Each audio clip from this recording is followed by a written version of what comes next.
Hello dear students and welcome to English for Palestine grade 12. Today we will continue with our revision classes and today it's unit 8 grammar pages 82 to 84. The learning objectives. By the end of this lesson you are expected to report pieces of advice, orders and instructions or warnings. Number 2, use some noun phrases made from phrasal verbs. And number 3, use the causative structure correctly.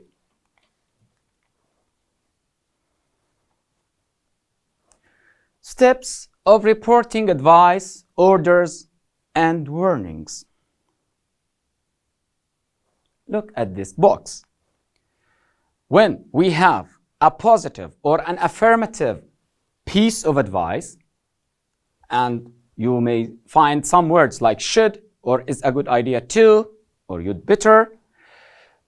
The correct form or the correct rule to report it is as the following. Rule A, we start with the reporting phrase, then to plus the verb in the infinitive form, and finally the complement. For example, I think you should get a new computer. He told her.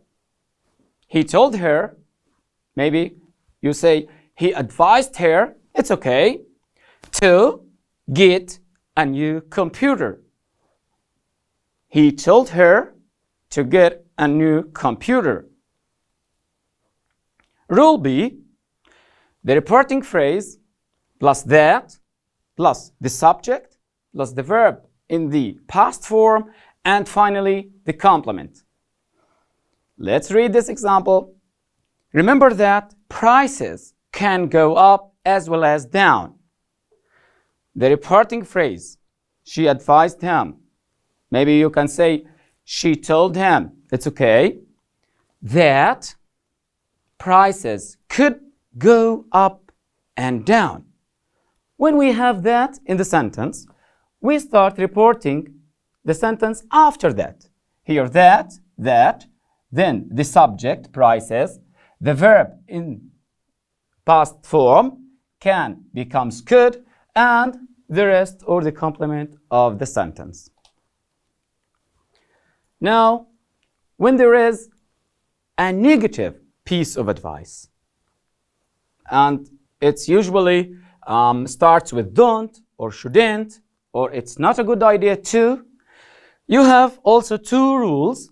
Rule A, start with the reporting phrase, then not to, then the verb in the infinitive form, and finally the complement.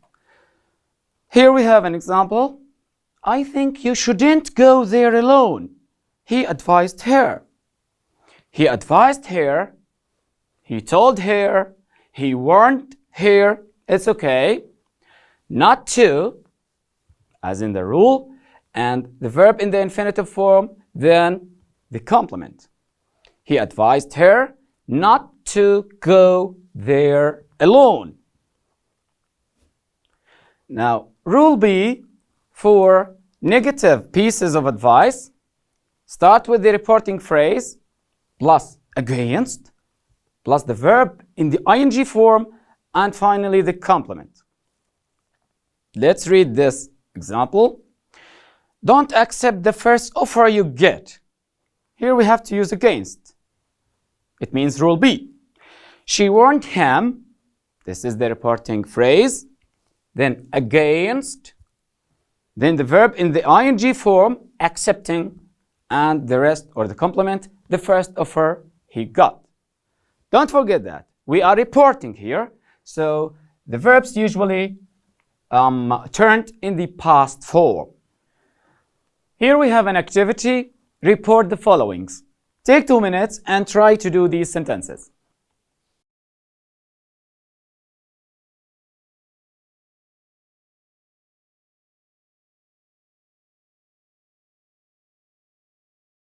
Good job. Let's check up your answers. Sentence number 1. We think you should spend more on marketing. Exactly. They told, maybe they advised me to spend more on marketing. Exactly. Rule A in the positive pieces of advice. Sentence number 2. You shouldn't spend all your money. Great. A lot of people told or advised or warned him not to spend all his money. Sentence number 3. Don't forget that business startups are really hard work. A friend told, advised, warned me that business startups were really hard work. And sentence number 4. Don't put all your profits into developing new ideas. Someone advised, warned me against putting all my profits into developing new ideas.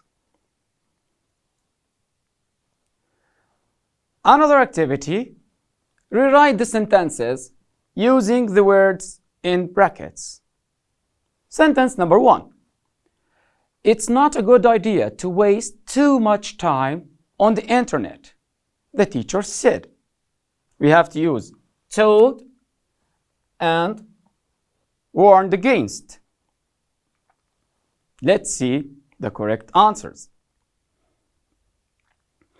The teacher told me not to waste too much time on the internet. This is the first way to report this piece of advice. And the second way, using against. The teacher warned me against wasting too much time on the internet. Sentence number 2. You should do a market research before starting up a company. Everyone said. Here we have to use advised and told that.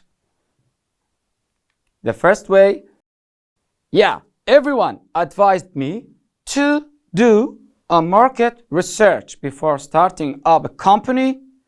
And when using that, everyone told me that. Here, we don't have that in this sentence. So we start reporting from the beginning of the sentence.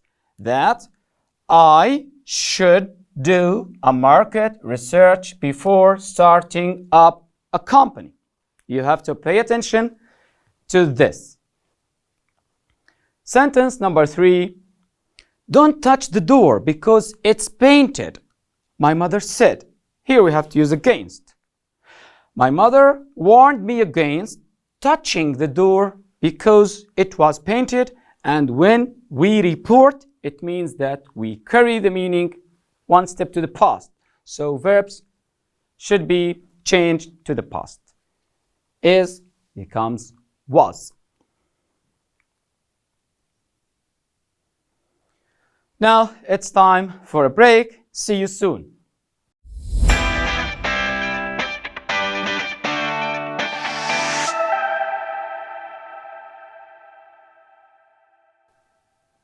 Continue with Unit 8, Part 2, Noun phrases made from phrasal verbs. The first point that we should know about this topic. Number 1 here, phrasal verbs have 2 or more words. These words are usually a verb plus a particle, such as in, on, out, or back. Number 2, phrasal verbs consist of 2 separated words or more. Number 3, we can write them as one word to make a noun phrase. And of course, many phrasal verbs can become nouns. Let's read this example. The flight will take off at 7:35 a.m. Take off, 2 separated words. It's a phrasal verb. You know, take off. The second sentence, please fasten your seatbelt during the takeoff.